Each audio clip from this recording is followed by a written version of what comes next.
Welcome to the UFL. I don't know what you dudes thought. One of the best leagues in New York. So let me know if you love the sports. Stephen J. Dawn and Ghost are your hosts of Real Tough Talk. Welcome to the UFL. I don't know what you dudes thought. One of the best leagues in New York. So let me know if you love the sports. Stephen J. Dawn and Ghost are your hosts of Real Tough Talk.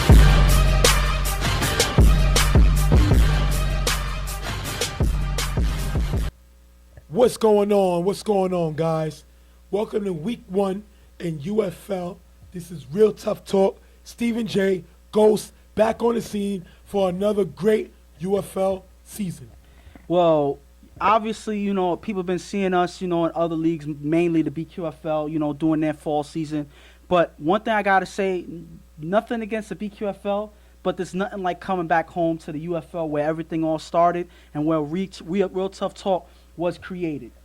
And we're excited to be back on the scene, man. Like, gotta excuse me losing my voice, As usual. And I had a real tough day.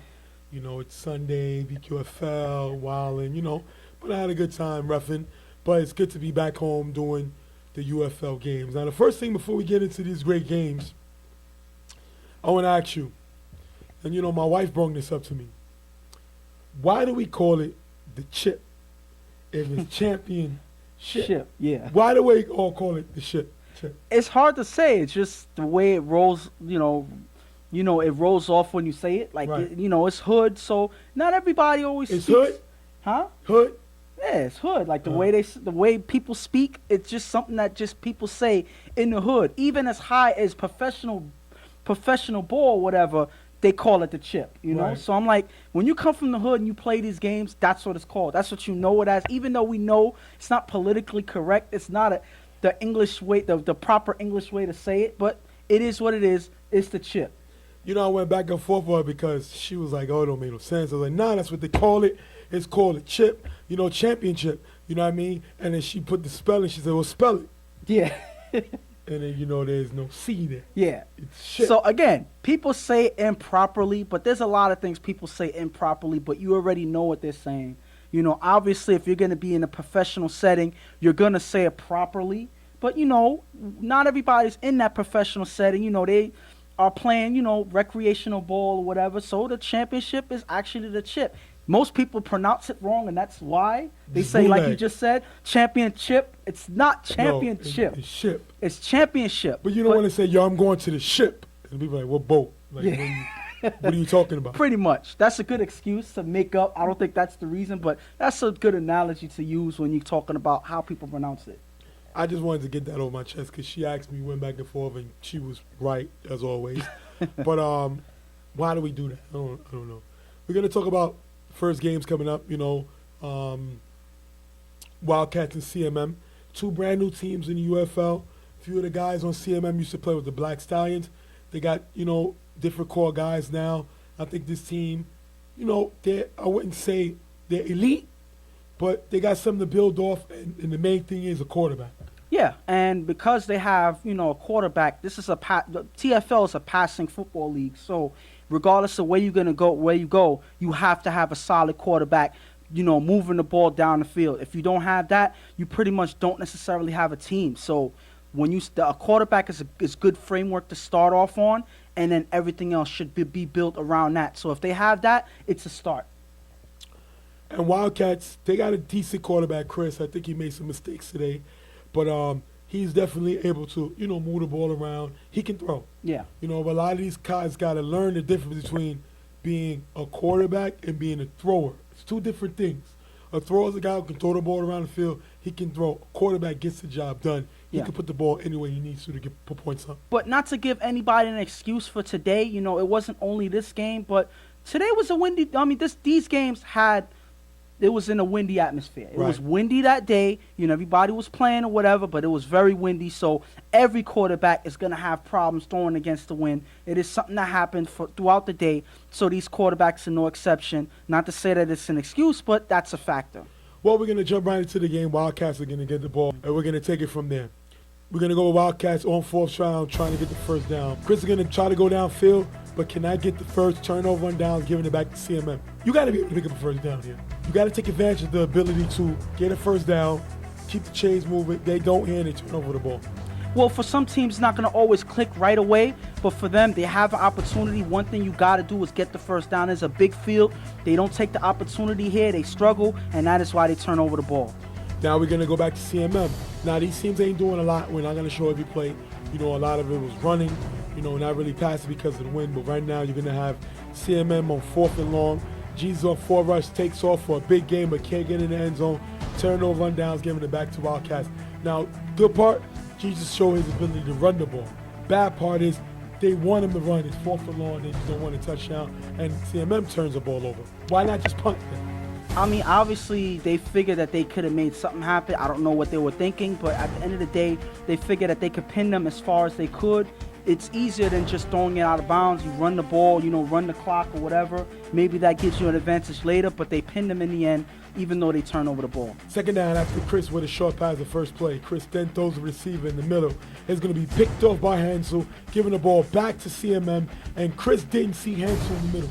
You got to be able to look, got to trace the field. He don't, and Hansel's able to jump the route. And this guy was watching the pass that whole play. He was sitting in the middle, waiting, pretty much baiting the quarterback into throwing that ball. He does. Chris actually saw it. He thought he saw his receiver open, and Hansel just surprised him with that interception. That is a good defensive play, getting the ball back for his team. First down, Jesus with nice blocking, runs for a nice game. This guy can move. He seems better pay attention because he can run the ball. He has good feet. He can take off. He does it here. We're going to take it the last time, 15-yard line. Jesus with a pass into the end zone. Unfortunately overthrown, turnover on down. Well, one thing I could say is, yes, he is a good runner, and that's one way to decrease the amount of turnovers you make by forcing certain passes. He has the option to run, but unfortunately, it is not enough in this drive to get them to score, and they're not able to make it happen in this drive. And you got to score points. I don't care. The running is cool, but he's not on the track team. He's on a football team, and they got to put points up. He can run as much as he wants, but unless they put points up, it means nothing. Second down, Chris gets the ball. He's going to get blitzed by Vic. Roll to the right, throw the pass on the sideline, tipped by the receiver, picked off by Arberly, giving the ball back to CMM. This guy, Chris, is just not really making the plays. The pressure kind of affected him on the throw, and he's going to be given back to CMM. And pressure makes a difference here. He's not able to get any opportunity to look for his receivers and make anything happen here. And that was the difference maker in this drive. You pressure the quarterback, force a turnover. That's exactly what they do. And they keep the turnover amount going back and forth. It seems like these teams can't get anything going on offense. Second down, Jesus throws deep to Arberly on the sideline. Pass Kamal for the touchdown. If you look here, Kamal was looking at the quarterback, leaving Arberly open. 6-0 when they don't get the extra point. Well, Arberly goes pretty much unguarded on the sideline. Nobody's following him. Kamal here is basically worried about the quarterback and where he's looking, not paying attention to the receiver coming from the sideline. And because of that, he leaves him wide open. It's too late. Arberly has a free release. Yes. If you're the safety, what are you and the linebacker doing? You got to tell the linebacker, I'm going or I'm staying. He's looking for probably stats. And he leaves Arberly, go downfield, and Arberly makes a great play for the touchdown. After getting the interception, he gives him back the ball. Right now it's 6-0. Chris on second down throws to Kamal in the middle for a decent game on the first down. And Kamal just gave up a touchdown. He got to help his team out, makes a good play here. Last down, Chris throws to Kamal in the corner of the end zone. It's going to be off, knocked away, turnover on downs. That's going to take us into the half. And right now, CMM has the momentum with 2 big plays by Arberly, keeping his team in the game, making things happen for them. I think that this person already is starting to show, you know, his talent, you know, not to say above everybody else, but so early in this game, he's showing that he's one of their team's main playmakers so far. Well, Wildcats, they had the ball 3 times, and they turned it over 3 times. You threw a pick, you threw 2 interceptions, and you couldn't even pick up a first down. That is terrible. They're not going to survive unless they fix that. Now, Chris is a decent quarterback. Yeah. I won't say elite because we haven't really seen him yet. Yeah. But Kamal is definitely a playmaker. You got to get him the ball. He's a guy who looks like he can jump, he can make plays. You got to be able to move the ball. But turning over the ball in this league is going to get you blown out, if not thrown out, early. And there's nothing else to say about that. You got to get something going. If you have one guy that stands up above the pack, you got to get him the ball. Otherwise, you're going to struggle throughout the whole game. Second down, Jesus gets blitzed and sacked by Josh. If you look here, he never looks to the right. You had an opportunity to throw the ball. Right side is open. He never looked. Gets the sack here by Josh. And right here, Josh pretty much comes out of nowhere, surprising the quarterback, not giving him any time to make anything happen. That is a great way to use the blitz. It seems like they're starting to get used to using and taking advantage of the blitz early, and that is all. But if that is all good for their defense, it'll help them in the long run. Third down, Jesus on 4 rush, throws a low pass to Arbery, who makes a nice catch near the floor for the first down. The question was, did he hit the ground? I don't think he did. Great catch by Arbery.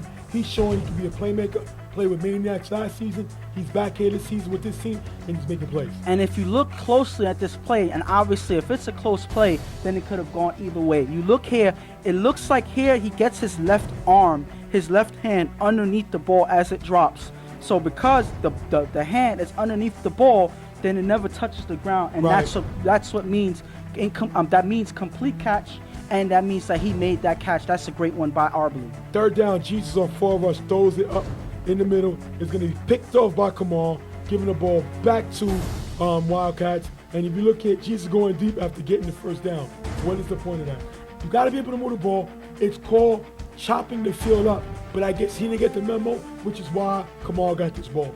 And to take a risk like that, especially on third down, I don't recommend it. You have to get some type of yardage in this play, in this drive here. You're struggling on offense. You have only 6 points. You're giving the other team an opportunity to get the ball back and take the game away from you if you don't score. And this is a wasted opportunity here. Bad decision for going deep. Chop the ball up at least. Get your guys to a decent position to make something happen. Second down, Chris throws a monster on the sideline who makes a nice catch for a nice gain. Third down, the pass is knocked away by Arbery. Wildcats have to punt, and they're not able to move the ball. They got the ball back on the interception, not able to do that, end up having a punt. And pretty much after that one touchdown by CMM, it's been back and forth, turnover after turnover, pick after pick. It's like none of these offenses are getting anything done. Is it the win, giving the quarterbacks a hard time? It could be a factor, but I think that the decision-making is what plays a big part in why both of these teams are turning over the ball. CMM is not able to do that, and they punt, giving the ball back to the Wildcats. Wildcats got the ball first down. Chris gets blitzed and throws a quick pass, but it's incomplete. And if you look here, the quarterback point out the blitz. How can you point out the blitz, see where it's coming from, but still get pressured from that same side? At the end of the day, he points it out. Nobody moves, so slides over. Who is he talking to? I don't know. They did not prepare at all. Even if you know that the blitz is coming from there, you look for the receiver that's leaving the vicinity. We've been saying that for so long. There's a new team, so they have to get their bearings on that. But that's something that you should see coming a mile away. If you see the guy coming, look to that side. Somebody's going to be open. They don't. Second down, Chris throws to Sean on the sideline for a big gain. Sean played with Reckless a few years ago. He's a very good player, making a great play here. Last down, Chris throws to Kamal in the end zone. And if you look here, Kamal's going to make a great catch in the end zone while staying in bounds for the touchdown. And if you look here, that's got to be a You Got Moss play, if not a top 5. Great play by Kamal going upstairs to get the touchdown. And pretty much I just got to say these 3 words.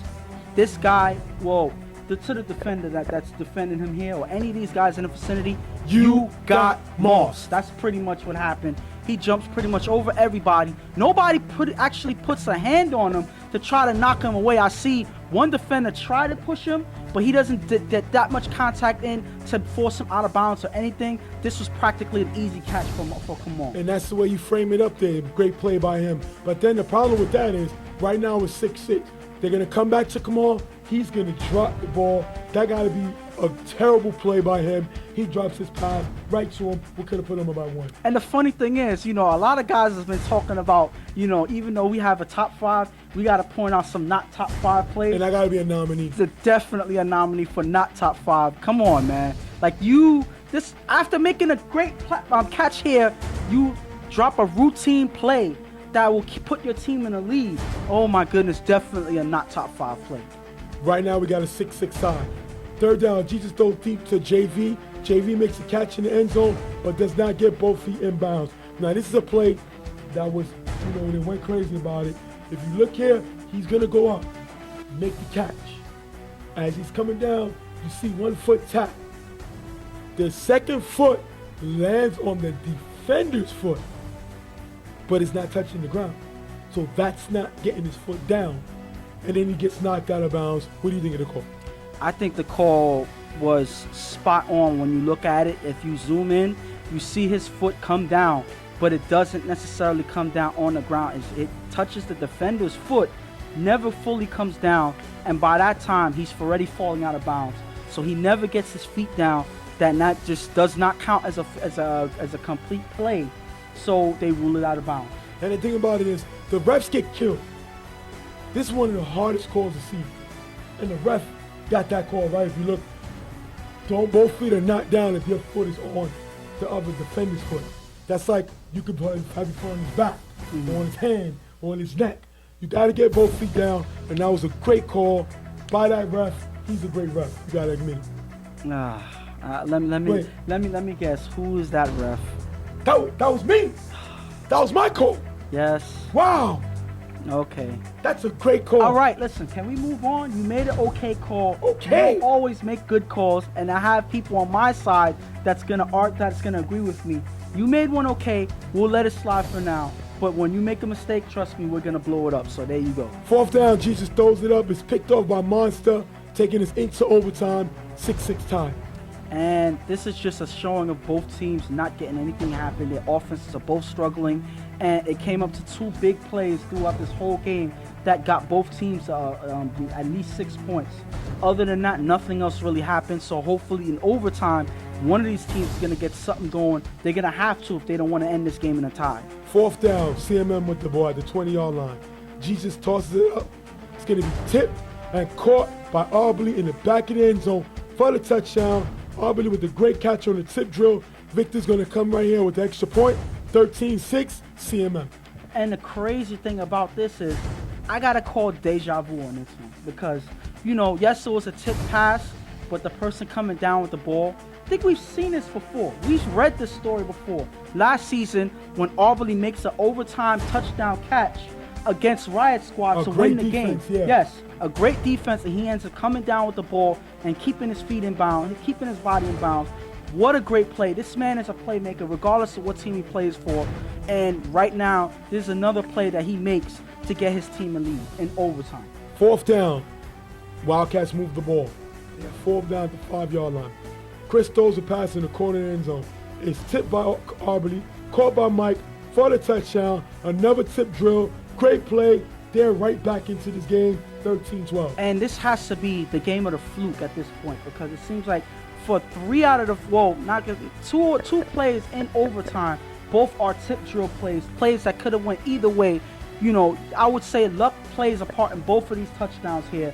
But again, game's not over because CMM made the extra point, and now it's up to the Wildcats to make something happen to win the game. Tomorrow was opening day. The Wildcats are going to go for 2 for the win. They go for 2. You look here, Chris is going to throw the pass in the middle end zone, but Vic is going to jump the route, get the interception, end of the game. CMM with the win over Wildcats, 13-12. And what a roller coaster ride on both sides. Both teams were struggling on offense. They both managed to score 6 points on each side. But other than that, they struggled. Both defenses made decent plays on both sides, but their offenses played, I would say, is horrible a good way to say, for how the offense played? You can say atrocious. I'm not using your word. Don't worry about that. I won't use it. But yes, I agree with that. Both teams played bad on offense. They got to step it up. But again, one team has to win unless they tie. But either way, CMM comes with the win, in a most unpredictable fashion you could ever ask for. Well, we're going to jump to the CMM interview. We talk a few of their players. We'll be right back. What's going on, guys? Stephen J. here with CMM. They just came away with the win over the Wildcats, 13-12. First of all, let the guys know, say quarterback Jesus, let the guys know what CMM stands for. CMM, it's a Christian league, and, we was founded on church, me personally and my guys growing up. So CMM stands for Christ Mighty Men, and we trying to, live up to the Christian league and live up to God, first and foremost. That's what's up, man. Tell me about how you think you did today. You threw 2 touchdown passes. You look like you was able to escape, get out the pocket, move around. Is that something that teams need to worry about? You're mobile, you can move, go on your feet? Pretty much. I'll say, like, listen, man, whatever I got to do to make my team win, I'll do it. I still got a lot to work on in my team. And we here. We going to fight to the end. Aubrey, we seen you get open, make some big plays, big touchdown catch you had. What did you see that the last touchdown you scored? Oh, last touchdown, I knew it was a jump ball, and as soon as the ball was in the air, I just saw a crowd. It's pretty much everybody on the field but me going up for that ball, so I just made sure I was in the back of the end zone with my 2 feet in for any tip drill. What did your team prove to you today? Being able to stick to the game, had a little mishaps, but you was able to come over with the 13-12 win. I felt like we were good under pressure, like we didn't crumble in crunch time, and we just believed in each other. We knew we could do it. Jesus, do you think your team could compete with the teams here? You got some big name teams here. You got Carver Mob, you have Super Friends, IOD, YMM, some top teams here. You think your team could compete with these teams? Jay, to be honest, we wouldn't be here. We can't. And we here. Like, let's get it. Like, we gonna give the best we got. You know, I applaud every team out here, and I applaud you for doing what you're doing here, giving us the opportunity to come play football for those who can't play college or can't play NFL. And we just hit the ball out, man. Have some fun. Great answer. We're going to thank you. CMM is here, guys. Brand new team in the league. 13-12, big win. Opening day. All right, guys. Thank you. You know, humbling guy. You know, he's an okay quarterback. I'm not going to say a top quarterback. A lot of good quarterbacks in this league. But he got the job done. He got the win. So all that matters. He shows the ability to run the ball, but they got to put up more points if they're going to survive in UFL league. Well, basically what he said, he knows that, you know, this is not the best way to end the game or to win the game, but he knows that, you know, a win is a win, but they have a lot of work to do to improve when the next game's coming, because I'm pretty sure even he knows that if you're going to win games like this, you're not going to survive in any league. So they got to improve. They got to fix some mistakes. You know, good thing it's the first week. Hopefully they can improve from here. We're going to take our first break. Real Tough Talk is back, baby. We'll be right back. Real Tough Talk. Welcome back, Real Tough Talk. Stephen J. Ghost. Next game up, YMM versus UNT. YMM coming in, the defending Eastern Conference champs versus UNT. And I know they want to redeem themselves after that championship loss, pretty much getting into the last play of the game and coming up short. You know, I know that they're ready for this new year. They're trying to show that they deserve to be in the championship, and they're fighting to make it all the way back. And UNT comes in with Crazy as their starting quarterback. Last year they had quarterback. Obi was their quarterback last year. 2 different styles. Obi's a better running than Crazy. Arm might be a little stronger, but I think Crazy's more accurate. And Crazy got more fire, and Crazy can play both sides of the ball. Yes. So I think he brings a little bit more to this UNT team. Well, one thing he brings is energy. He's one person that's fired up no matter what team he's playing on. You know, regardless of what's going on, he's going to give it your all. He's going to give it his all, 100% on both sides of the field. And he's one person that, you know, can pretty much fight for his team. So that's one thing I would say is a good pickup for UNT, you know, having somebody like Crazy behind the helm for them. And before we get into the game, few top players YMM not going to have today. No Rico, no Santana, no Ice. So those are 3 top players that... I mean, you got to mention Ty as well, so Ty, that's 4. Ty, no X, Yeah. But the main core players, the main leaders of the team is not here. But we see Corey getting the debut of YMM as they moved on from Nelson. Nelson is no longer the starting quarterback of YMM. And I'm going to have an interview with Rico next week, finding out what happened. Yeah. So we're going to jump right into the game. First down, Corey throws it to Jeremy in the middle, picked off by Crazy, giving the ball back to UNT. Jeremy was open, but pass was underthrown, and I think this is a pass that Nelson makes. I mean, the way, if you look at the pass, you know, I see where he was throwing to. You know, again, today was very windy, so it looked like the ball kind of sailed to the left as the ball was coming down, and it went pretty much right into Crazy's hands. So, you know, I can't necessarily compare off of the first 4. I think it's kind of hard. I would. I don't think it's fair. Let's just say that. That's where we're going to agree to disagree. I don't think that it's fair to criticize just yet. It's the first throw of the game. All of the chips on this quarterback. You went to a chip already with Nelson throwing. So we got to see. You got rid of Nelson. You brought in Corey. all the things on Corey because Nelson took him to a chip. So Corey has to win one. Yeah. If not, it's a step back, and he already throws an interception on first down. Last down, Crazy throws deep to receiver, who's going to get open, beating the YMM defender for a big gain, picking up the first down. And that is a way to take advantage. You know, Crazy going downfield on pretty much the first chance he gets, you know, sees something open, and he makes it happen here. He's throwing with the wind. So again, I'm trying to be fair on both sides. You know, he's throwing with the wind, but he uses it to his advantage. He gets the ball downfield. He's accurate to his receiver, and that's a big play for them. Unfortunately, UNT ain't going to get nothing else as YMM locks up on defense. UNT gets stopped at the goal line, turnover on downs. YMM gets the ball back. Corey with 2 short passes to Brandon, picking up the first down. Second down, Corey throws deep to Jeremy on the sideline, who makes a catch, but he steps out of bounds prior to catch. Incomplete, and Jeremy gets flagged for cursing. YMM's going to have to punt. And the thing is, Jeremy was here arguing about, you know, the play was a bad call or whatever. But if you look here, as Jeremy is running out to get the pass, to get the play, he steps on the cone. He kicks the cone here. So as soon as you kick the cone, it's automatically you're out of bounds. So again, that's a good call by the ref. As plain as day as you see it, the cone is flying, so he's no longer an eligible receiver. He catches it, so he's ruled out of bounds. And y'all guys really got to stop arguing with the refs. All y'all think, no matter what the refs do, damn if you do, damn if you don't. A lot of times, y'all players are wrong and the refs are right. You know what I mean? That's why we got some of the best refs in the business. But y'all can go on one thing on this show, you're going to see the refs make a mistake, we're going to show it. But if you guys are wrong, we're going to show it. UNT gets the ball back, they can't get the first down, and they're going to be forced to punt. Next series, Corey throws the Cecil open on the sideline for a big gain, picking up the first down.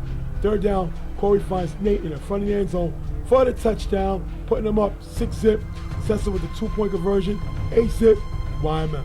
And they finally take advantage of the turnover. Now they're driving, you know, Corey makes something happen on this drive here. You know, short dump balls, you know, getting some yardage on offense and finally getting to the end zone. So, you know, not a promising start for the first drive. You know, this looks like a better drive, so hopefully from him you see more of the same, because if not, then your questions about Nelson and all of that is going to come back, you know, and we're going to start hearing a lot more of that in the coming games. Cecil with a big catch on the sideline for the first down, and Cecil got a lot of pressure on him. There was talks that he played with the Generals, he kind of quit on the team, he never gave his 100%. He always was thinking YMM, and now the pressure's on him. He has to step up. He has to go to being back as an all-star caliber starter type player. He makes some good plays here, helps him get into the end zone. Second down, Crazy throws to the receiver in the gap for a nice game. Last down, Crazy throws to June in front of the end zone, but it stops short. The receiver doesn't know he's out of the end zone. Turnover on downs. You gotta know where you at. Crazy makes a good throw. You gotta know where you at on the field. And you got to pay attention here. You got to know, again, like you said, you got to know where you are on the field. I think that was one of the main difference makers here. This could have been a touchdown here, but the receiver stops right in front of the end zone. You know, June is his name. You got to know exactly where you are. He stops in front. Of course, YMM is going to let him get the pass here, and unfortunately, they get stopped pretty much on the 2-yard line before getting into the end zone. That's unfortunate for UNT. Third down, YMM gets the ball back. Corey gets sacked by June. YMM goes into halftime. 8-zip, YMM with the lead. Not necessarily the best start for YMM, but they get the lead later on in the half, and they're locking up on defense. That's one thing I could say. They're making plays on defense. They're making it hard for UNT, and so far, this is the type of game that they got to play, knowing that most of their main stars are not here today in this game. UNT, you turn over the ball, then you punt, then you turn over the ball again. You had the ball 3 times, and you have no points. You punted twice, and you turned over the ball. You gotta be able to make plays here. Once again, gotta put points in. Crazy's not the best quarterback in the world, but he's making some throws. These guys gotta help him out. He can't do everything. You gotta step up, make plays. These are the defending Eastern Conference champs. You down 8-zip, I'll take that. You gotta turn it around because it's your opportunity to hit a team when they're down. And yeah, at this point, you know, they're not taking advantage. I'm not saying that YMM is playing the best defense ever. So at the end of the day, when you have opportunities, you have to take them. Crazy has to make some better decisions out there, but they also got to catch the ball. It seems like he's getting frustrated because they're dropping a lot of passes early in the game, and that's what makes Crazy take risks and make mistakes because, again, they're dropping passes, and that's a drive killer when you're dropping passes, not only for the receivers but for the quarterback as well. First down, Crazy gets blitzed and sacked by Brandon. The question is, did Crazy get the ball off? It looks like Crazy just gets it off before Brandon makes a tag for the sack, so Brandon pretty much gets away with one, I think. After getting the first down, Crazy throws deep to the receiver, knocked away by Brandon. Third down, Crazy throws to his receiver short, is dropped, picked off by Brandon, giving the ball back to YMM, and the receivers are not attacking the middle, and Crazy's trying to make something happen. The receiver drops his ball and is picked off. And it doesn't matter if he's trying to make something happen. He made something happen on this play. The receiver drops the ball, and that leads to a pick. That wasn't a great defensive play. That was a horrible offensive play. The ball was right in his hands. He drops the pass, and that's something that you can't ask for. Even if it was an incomplete pass, that is a drive killer right there. When you throw a good pass there and your receiver drops it, unfortunately for them, it leads to an interception on the other side. And these teams wonder why they can't beat these higher teams. And it's not because always talent. It's because playmakers make plays. And when you don't make the opportunity, when you have opportunities to make plays, and you don't do it, you lose. They're down 8-zip. This is another turnover. Can't do that if you want to beat this team. And they're killing themselves, shooting themselves in the foot. Second down, Corey throws a Cecil on the sideline. It's going to be tipped, but called by Cecil for a big gain, picking up the first down. And the defender dropped the interception. Can't give teams second opportunities. Cecil with the great play. He's really stepping up, helping Wyoming. And obviously he's trying to fit himself into this team and show that he's going to be one of the additions that they need to win a championship. He's showing it here. He's playing hard on offense, giving Corey an opportunity to have somebody to throw to on a regular. Cecil's looking like he's going to be that guy from so far, and he's making things happen and is keeping the chains moving for his team. Third and goal, Corey finds Cecil in the back of the end zone for the touchdown. 14-0. Wyman with the... And right now, it seems like Cecil is doing one thing more so, not to say anything bad, but he looks like he's enjoying himself in this game. You know, he's fitting into this offense and he's having fun. When you have a player that's having fun, then you got to watch out because he's out there making plays. When he's in the midst of it and he's enjoying himself while doing it, it doesn't feel like a chore or a job. It just feels like something that you're just doing because you enjoy it. First down, Crazy throws the receiver in the middle for a nice gain, picking up the first down. Crazy then goes downfield to a receiver, picked off by Jeremy. They're still not attacking the middle. Crazy. Jeremy is the best free safety in the game. You cannot give this man an opportunity to make a play. He does here and gets the ball back to Wyman. But then I can't necessarily jump on Crazy on this one either because He threw the ball. Listen to my point. The receivers are not moving to the gaps. If you look at this middle, it's wide open. It's been open pretty much this whole game. None of the receivers are attacking this middle. They're not giving Crazy any easy throws to make here. So he's forced to make something if there's no other targets. Otherwise, he's going to run for a few yards, and it's going to be a turnover anyway. So at the end of the day, you have to move into the gaps and do something for your quarterback. If not, he has to make something happen, and it leads to an interception here. Third down, Corey gets the ball back now. Wyman got the ball. Third down, Corey scrambles on full rush, throws shorts to Frank, who runs for a nice gain. Last down, Corey throws to Cecil, who's open on the sideline for a nice gain, picking up the first down. Corey's getting comfortable with Cecil. Yeah. Cecil could be a weapon. Corey's going to find him. He's been finding him all day. YMM drive to this 20-yard line but can't score. Turnover or downs. If you look here, Manny with a nice hit on Cecil. Manny, former Carbomod player, said that he's now playing with UNC. Great play by Manny here to give UNC the ball back. He's pretty much punished Cecil for his play in this game right now. Cecil has been YMM's main target throughout this game on offense, and Manny makes him pay for it. First down, Crazy gets blitzed and sacked by Josh. Second down, Crazy throws to his receiver in the sideline, who runs for a big gain. Manny then comes in to throw on fourth down. What? Okay. He throws it deep to the receiver. 9 out of 10, what you think happened? It's picked off. Brown with the interception. Give YMM the ball and the win. 14-0 YMM. Well, at the end of the day, you're saying what? But the game is practically over already. This is pretty much the last drive of the game. So what was the worst that could happen? They would have won? I mean, what difference would it have made right now? Because Crazy couldn't get it done. Guys were dropping the ball. Crazy was taking risks. He was throwing picks out there. So Manny decided to say, listen, I'm going to try my luck on the last play, see what happens. Well, the same thing ended up happening with Brown getting an interception and at least YMM win. I'm coming. Let me see. Let me tell you. UNT scored no points. They lost 14-0. 1, 2, 3, 4, 5, 6. They had the ball 6 times. No points. That's unacceptable. They punted 2 out of the 6 times, which means they had what? 4 turnovers. You're not going to win in this league with 4 turnovers. You're not. Not going to happen. Field is too big. It's too difficult to score already. But when you're turning the ball over, you might as well just wave the right flag and say, I quit.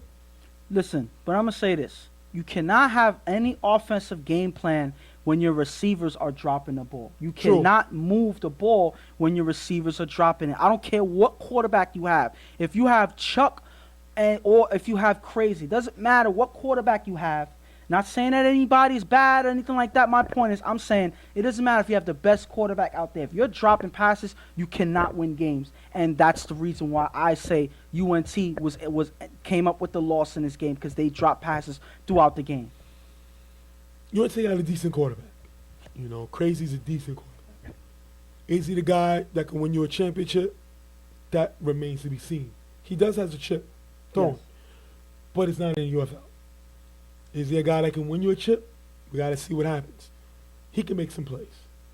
We didn't see that hurricane kick today because they didn't score.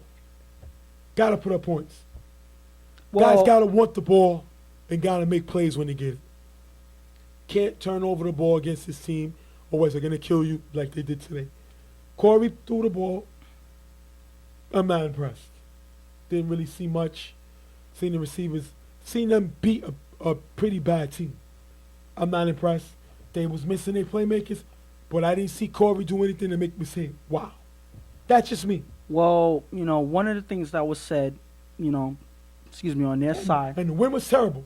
Yeah. So we give them a pass. We give all the quarterbacks a pass. You know. But I didn't see the wow factor.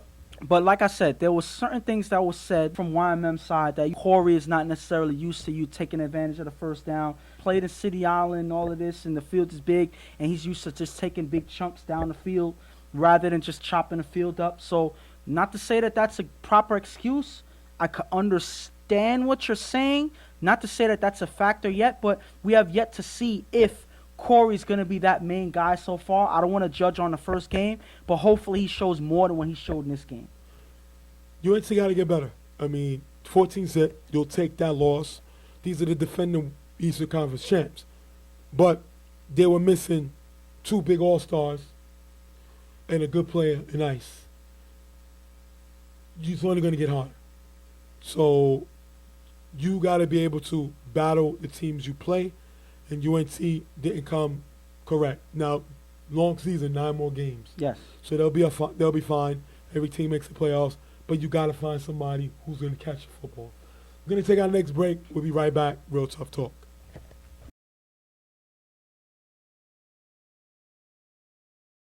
Welcome back. Real Tough Talk. Now, if you see the thing flashing on the bottom, it's because UFL Quarterback of the Year, Adi, the bad man in IOD, is out 4 to 6 weeks. Looks like he has a broken finger. And first of all, I'm upset because I'm not going to be able to say the bad man. And second of all, ILD may be in trouble. Yeah. I mean, coming off of the season that they had, you know, making a Final Four? Yes, making a Final Four. I'm not going to say that it's a huge feat because they've done that every year they've been in the UFL. So, you know, that's just a normal thing for them. But even that may be in jeopardy, knowing that their main quarterback in Adi is not going to be here, you know, this season, at least for the first 4 to 6 weeks. It may be more, you know. So, again, that hurts them right before they even play their first game. So, who knows what the future is going to hold for IOD this season. 15-4. The man threw 15 touchdowns to 4 picks. And I believe he threw that in 6 games. You like, what do you say? Don't get me wrong. Shorty / I like to call him, is a good quarterback. Yes. But Adi gives them the ability to throw downfield. Yeah. Adi gives them a little bit more. I think I'm not going to say. Adi Okay, go ahead. showed what he was able to Yeah. do. 15 touchdowns is 15 touchdowns. You know, he did struggle against the Gunners throwing 2 picks. But that happens. But A broken clock is right twice a day. But I'm gonna agree to disagree with you on that, because you got to give Shorty Slasher a little more credit than you're giving him, because again, he by himself without Adi took them to the conference finals, took them to the twice With out a, of those. with a I'm gonna hurt you defense Yeah. and a running game. Okay, but I hey, didn't have. They but didn't, let me their say this. defense didn't play the same last season. No, They didn't have the same type defense. no. Ace dropped. He Yeah. wasn't a top player like he was, and Adi still threw 15 But listen, touchdowns. And a guy, Eddie Mhm. / Cliff, Yeah. was an all-star. Yeah. He came in second for not only most improved player, but offensive player of the year. Okay. And Adi did that. Yeah. Come on. But I'm not okay. I don't want to run on this. I just want to end it with this. You forget that Shorty was up there for quarterback of the year. The only reason why he didn't win it the first year was because he was splitting his playing time with Joe. So if you change that, who knows if he is not a quarterback of the year that year. So I think he has quarterback of the year capable numbers. He's done it before, and I think that he can play on that high level as But we well was also in a different told that style. Slasher works, which is why he missed games last year. Yeah. So we don't know the situation, but you can't tell me it's easy for this team to bounce back. No, I'm not With saying Adi that out, at all. The bad man was bad for a But I'm reason, not gonna and now this team might be back. I'm not gonna automatically count them out though. That's what I'm saying. 4 to 6 weeks, hoping 4 to 6 weeks. And if I'm right, it's his right hand, which is what? His quarterback in hand. Yeah. So, no, I'm sorry, it's his left hand. Okay, but You see still. the picture, we'll put the picture up. His left hand, look like his finger's broken, his left hand. So that may be a little better because it's not his throwing hand. But 4 to 6 weeks is 4 to 6 weeks. What else can you say? I mean, they gotta adjust, because I doubt that they're a team that's gonna just drop out and give up. No, they're But- gonna. But at the end of the day, they have to adjust. That's all you can say. We can't speculate. I'm not sure that they're gonna speculate. They just gotta adjust and find a way to make it happen without him. So now we're gonna jump into the game. Like I said, the bad man Adi, reigning UFL quarterback of the year, out 4 to 6 weeks, possibly more. Now next game we have Riot Squad versus Street Fan. It's kind of a rivalry game. Guys played with each other. Riot Squad, one of the top defenses last year. Street Fan was really with Generals. And the thing about Riot Squad that makes it exciting is struggled offensively. Yeah. Not known for putting up points, one of the lowest offenses They in the were game. one of the worst offenses in the game. Yes. But what do? They upgrade Yeah. by getting, and if you see him here, not only a great, I would say a top quarterback in this league, he was the UFL All-Star MVP. As you can see him getting his award here. They add him to their starting lineup at quarterback. And I think that that's a difference maker, for this offense. Not to say anything bad about Rudy, but Rudy did not fit into their offensive scheme. And they also, didn't have consistent playmakers. So that's something that I think that Ramsey can pull out of this team, using the guys that they have and make them play at a higher level. I think Ramsey's a quarterback that can do that for your team. And then Ramsey brings Amir. Yes. I'm not going to call him what he usually calls. I'm going to tell you one time. He says to call him Big E. I will never call him that again. That is the most weirdest thing for one man to call another. Okay. So I would never call him that again. Amir, a.k.a. E. He's like a grunk. Yeah. The guy's like 6'5". So if you put somebody, and he got some decent speed, you put somebody big on him, he's too fast. You put somebody small on him, he's too big. So he's a great weapon, and he comes on this team. But the problem with Riot Squad is they lose the UFL reigning giver of the year and the record-breaking sacks, Smoke. I was told that he's no longer playing with them, so that's a big hit to this team. And the thing is, they knew that was going to be a big hit to the team, so they had tried to adjust and kind of fill that spot the best way they can. And they picked up King, a former Slaughterhouse player who was an all-star on his team, you know, rushing in, putting pressure on the quarterback, you know, being a big playmaker for their team, you know. Let's not put King. No, I'm not. In the That's same what I said. category as Listen to Smoke. my point. I didn't say that he's in the same category. You're so disrespectful. No way. King is a good player, but he's not Smoke. Doesn't Obviously. have Smoke's energy. But listen, Doesn't have can I Smoke's ask a question? agility. Answer this question. Who is Smoke? Who is Smoke? He's the giver. No. Who can you replace him with that's going to give you that type of play? Nobody in the league. The closest one, I mean, Happy was a great ball giver. Yes. Sean is a good target, but doesn't have Smoke's speed. Happy got speed, but doesn't got Smoke's height. Milo will be the next one, but he doesn't have Smoke's length. So Yeah. all these guys are missing something that Smoke all brings by himself to you. But that's my point. There was nobody else available, you know, that they can fill those shoes, you know? So the best thing they could do is bring a person who plays at a high level and that pressures the quarterback. And that's something that King does, and I think that was a good pickup to try their best to, you know, make up for the loss in Smoke. So like I said, we talk about Ramsey. We started, like I said, if you look here, it's the same face, but in a new place. We'll be doing that with different players. Same face, new place. Now they play Street Fam. Street Fam, you know, was with the Generals. Generals are no longer in the UFL. Spaz took the team on his own. And the problem with this was Rudy and Tone were supposed to play with him. Something happened. I don't know what happened. And Rudy and Tone are now back with Riot Squad. And like I said, who knows what happened, you know, on the sidelines or off the field and everything like that. But the point is, they stay home with Riot Squad. You know, I figured they feel that they have something going with this team, and they're going to try again this year to see how far they go. We're going to jump right into the game. Second down, Ramsey scrambles on 4 rush, throws deep to Amir, wide open in the middle, who runs for the touchdown. If you look here, Ramsey gets shot a bite on the pump, leaving the middle open, 6-0, Riot Squad. And right off the bat, he shows his arm going downfield, and Amir showing why he's a big playmaker, you know, last year, and he's still a playmaker today. I mean, this guy gets open, nobody's able to guard him here, and Shot bites off the pump. Like, just look at how badly he bites off this pump, to the point where he stays there and lets Amir cross in front of him into the end zone. It was so big a play that Amir had space to run still before getting into the end zone, before any defender was anywhere near him. So that's an impressive offensive play there. Spaz gets the ball. He's going to get blitzed and sacked by King. If you look here, King comes from the side, unseen, gets a sack. Street Fam not able to do nothing with the drive. They have to punt. Great play by King.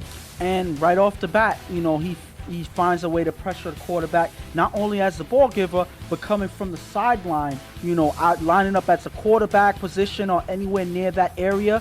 And Spaz was not able to see it in time. You know, Spaz is not a runner, so by the time he saw King, it was already too late. Third down, Ramsey gets blitzed by Los. Rolls to the right, but is sacked by Milo. Los' pressure keeps Ramsey from throwing the ball. Riot's going to have to punt. And Milo said he's coming back for his record. Smoke broke the record last year that Milo had with 14. Milo said he's coming back. That's one. Los with great pressure. Los used to play with the Browns, but came back on his side. Great play by them, forced to ride the punt. And the thing about it is, not too many people may remember back when, you know, Street Fam was Brick Squad. Right. But this was the 1-2 punch that they had with Los Yep. and Malo playing as the linebacker, switching back and forth between giver. They switched positions to keep the quarterback guessing on which one is coming in. But at this point, this is their style, and this is what got Malo his giver of the year / defensive player of the year that year for his team. Second down, Spaz gets blitzed by King. Throws short to Will for a little gain. King was being blocked by 3 guys, and you can't have one guy being blocked by 3 of your offensive players because that takes guys off the offense. Third down, Spaz throws the preacher in the middle, passes off target, incomplete. Street Fam has to punt. And one thing I can say about Spaz, he struggles with his accuracy. He has one of the strongest arms in the league, but he's not very accurate. Misses a throw here, they're going to have to punt. And one thing I gotta say here is the blitz and the rushing in is what's keeping Spaz uncomfortable in the pocket. That's the difference maker, and that's what causes inaccuracy. Because one thing we know about Spaz is he needs a blocker. He's not a runner. He's not a person that's gonna beat any defender with his speed. So at the end of the day, when he's constantly pressured like this, it's gonna lead to inaccurate passes and big plays for the defense. And it's another time that they have to give up the ball. After 2 short passes, Ramsey on 4 rush with a decent game. Last down, Ramsey finds Tone in the corner end zone for the touchdown, solves it. If you look here, Eric gives Tone too much space in the end zone, and Tone makes him pay for it, 12-0. Well, one thing about Tone is he's so short that he gets lost in the defense. I mean, he gets short, he gets lost in the corners. Like an Edelman. Pretty much, he's sitting here in the corner by himself. Eric practically doesn't even see him there. By the time he reacts, it is too late. That's an easy touchdown pass for Ramsey to Tone. And I think that Ramsey's going to take advantage of that. And you're going to see more plays like this from Tone throughout the season. Riot kicks, goes off, throws the ball off, goes onside. Shad drops the ball, recovered by Rudy, getting Riot Squad back the ball. And Shad, ever since he won the MVP, he looks like a shell of his former self. He makes mistakes. We see him get beat early in the game with a pump.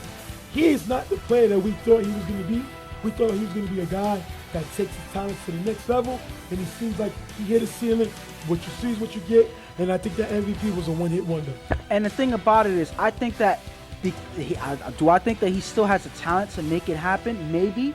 The thing about it is, because he got the spotlight put on him, not everybody's paying attention to him. They know who he is, and with that much pressure, it kind of changes what type of player you are. Not everybody's able to live up to that pressure, and I think that's what he's feeling now, and that's why, you know, he's making routine drops here on the onside kick, and that is what causes Riot Squad to get the ball back here. That is a bad play by Shah. Sources told me that Shah's head got big. That's why he was battling with Cecil back and forth, causing Cecil to finally leave the team. I can't guarantee that. That's what I've heard. But he's not the player I thought he was going to be. He won the MVP. And ever since winning that MVP, he's went lower. He was hurt last year. When he did play, he didn't impact the game. So we're going to have to see what he does. Third down, Ramsey throws deep to Amir, picked off by Eric. It's going to be too much air taking this into the half. And this is one thing Ramsey will do. Will make you laugh, make you cry. He threw a bomb downfield to Amir earlier for the touchdown. Tries it again, and this time it's picked off, taking this into the half. And this is an opportunity missed by Riot Squad. They had the opportunity to take the momentum away from Street Fan pretty much for good going into the half, but they're not able to score here. You know, they throw an interception. And again, this was an opportunity missed. They get the ball back. They should have made something happen, but it's not a bad thing as they go into the half with the lead. Street Fan got to step up. He needs somebody to make a play. You know, I've picked Prodigy several times to be an all-star. It seems like he can't find the all-star game. He's never consistent. So that's one thing. Shot looks like a former player. He doesn't look like a top player anymore. I can't even say he's a dominant two-way player anymore. Preacher is not the defensive corner that we thought he was when he came in second for the defensive player of the year. He's not showing that consistent caliber player. And Spaz seems to keep hitting the ceiling. Strongest arm in the league. He's not top 5. But he's not accurate. And you gotta learn yelling at your guys always not gonna do the trick. You gotta adjust, watch film, get better, and until he does, he's always gonna be a guy with a strong arm. He's gonna be, what I say, is a thrower and not a quarterback. Second half, third down, Spaz throws the ball to Will Onisano, makes a great catch for a big gain. Last down, Spaz on 4 rush, gets sacked by King. Blocker J wants a flag for defending his holding. He doesn't get it, turnover on down. And right off the bat, they don't take advantage of this offensive drive right here. They got to make something happen. They need to make something happen. You know, if they are ever going to have any chances of winning this game, you know, at the end of the day, they don't. There's another opportunity lost for this team. It's not looking good for them right now. After getting the first down, Ramsey on far rush, throws deep to Pig, but it's going to be picked off by Trey, giving the ball back to Street Fam, and nobody was open. Ramsey got to run, but he don't. That's the problem with Ramsey that Slaughterhouse had with him. sometimes when he doesn't see nothing, he tries to make something, and he throws an interception there. And the thing about it, this was a third down play, so they had another play to go. Get a chunk of yardage and then try to make something happen on fourth down. He doesn't do that. He goes for the home run here. That's the one of the issues that Ramsey does have, that sometimes he takes risks when he doesn't need to. And I think that's what holds him back from being one of the main elite quarterbacks in TFL. First down, Spaz throws the shot in the middle. That's going to be dropped. Third down with nice blocking from Jay. Spaz throws the shot to sideline for a nice gain, picking up the first. Spaz then throws the Prodigy in the middle for a nice gain. Last down, Spaz throws a nice pass to Prodigy, who was guarded by London in front of the end zone for the touchdown, 12-6. This is one scenario here where you see that Spaz does have the talent and he can be accurate when he's comfortable in the pocket. He shows it here by throwing a pass right to Prodigy, even though London was really on him. That was good defense by London. He just Spaz able to get the pass through to Prodigy through the defense. That is just an accurate pass to his receiver there. Great touchdown pass here. Riot's going to get the ball back. They're going to run out the clock. Rams are going to run all the way to the end zone for the safety, end of the game. 12-8, Riot Squad with the win. I mean, I don't understand why he had to get a safety on this play, but listen, at the end of the day, they ran the clock. You know, they knew that they was going to win the game if they run the clock. They do so here, even though they give them 2 extra points.